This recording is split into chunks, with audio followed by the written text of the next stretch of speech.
use this opportunity to say a word on the recent genuine concerns and agitations by Nigerians about the excessive use of force and, in some cases, extrajudicial killings and wrongful conduct by men of the Nigerian police force.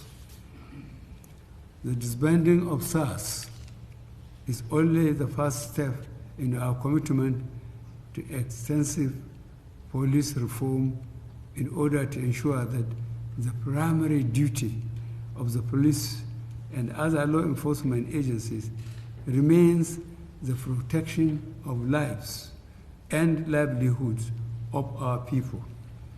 We will also ensure that all those responsible for misconduct or wrongful acts are brought to justice. We also deeply regret the loss of life of the young man in Oyo State during the recent demonstrations. I have directed that the circumstances of his death should be thoroughly investigated.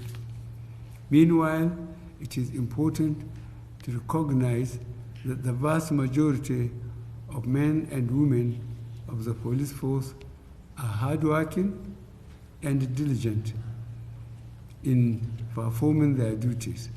The few bad eggs should not be allowed to tarnish the image and reputation of the force.